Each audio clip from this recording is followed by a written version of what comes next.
Hello, my name is Adam and I'm here today to talk about fascism. I wrote a paper on fascism as a graduate student and I'm here to share some of what I wrote that I thought would be helpful to anyone studying this topic. And one thing I noticed about fascism is that there is actually not a lot of agreement on what fascism actually is. You hear a lot of terms thrown around. I wrote some of them down here. Terms like militarism, racism, expansionism, xenophobia, nationalism.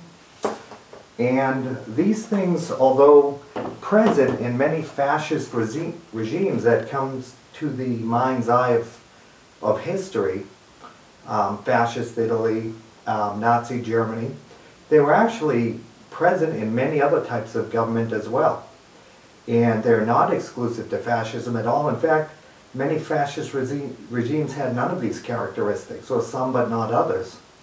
And many other types of government had them as well. So what I want to do is I want to boil fascism down to its basic elements, what it actually is as a form of government. And I thought the best way to do that is to contrast it with the other forms of 20th century government as well. And what I did is I created a chart that separates capitalist democracy, socialist democracy, fascism, and communism. And I looked at them on a scale of 3 criteria to determine where they each fall and what are the basic elements of these types of government. And first I looked at whether they were capitalist or socialist. And the only one that's capitalist actually is capitalist democracy. Socialist democracy, fascism, and communism are all socialist. The answer to the question, what is fascism, should be a type of socialism. And then from there you can get on to what type of socialism, but the basic answer to the question, what is fascism, is a form of socialism. Then from there, to separate it from the other types of government, you have to look at whether it's democratic or dictatorial. And if we look at these 4 types of government, we can see that capitalist democracy is democratic, of course. Socialist democracy is democratic, of course. But that fascism and communism are based on dictatorships.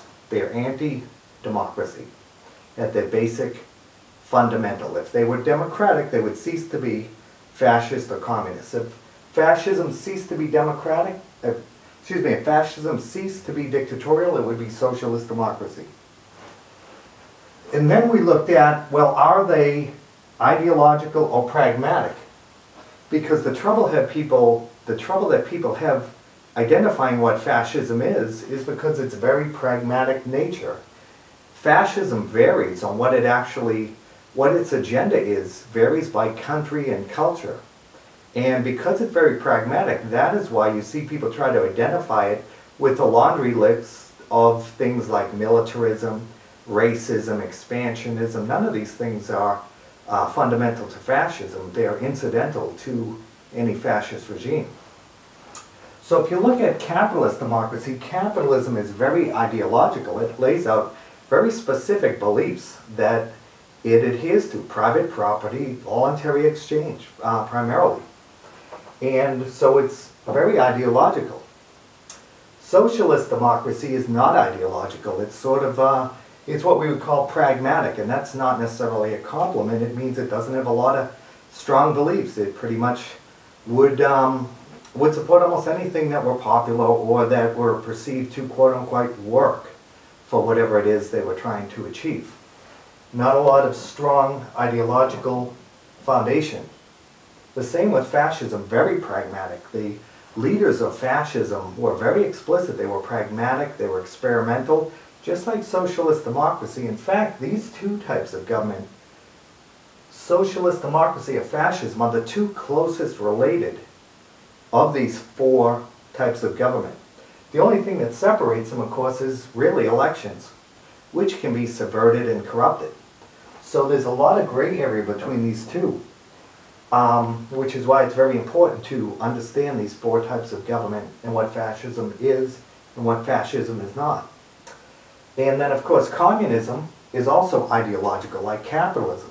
Communism lays out very specific agenda. It says that there should be collective ownership and it should be managed for the working classes.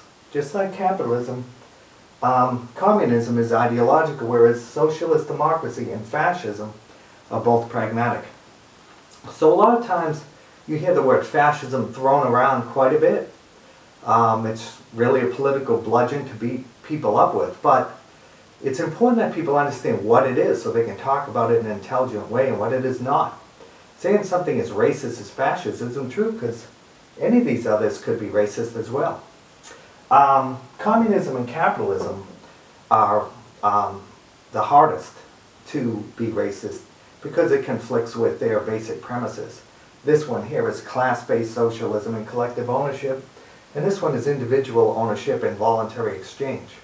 Not a lot of room for racism in the core ideologies of communism and democracy. I mean, capitalist democracy. And so, fascism and socialist democracy, this is actually where I believe the world is going. I believe the world is getting less ideological and more pragmatic. So capitalism and communism, you're seeing less and less of these, and less people who espouse them. But you're seeing a lot of this, even though we don't call things fascist out of politeness. There are a lot of fascist regimes in the world today. China could fit the definition of fascism today, although we don't want to upset the Chinese, so we don't use that term. Venezuela, fascist country, I would say today. I think their elections are very flawed, and it's basically top-down dictatorial government, but also very pragmatic. And that's what they, that was one of the key things that people were talking about under fascism. The other thing too is when you study fascism, you have to look at what the fascists themselves said, what they believed and what they said. They were not shy about their program and agenda. They said very specifically they were socialist.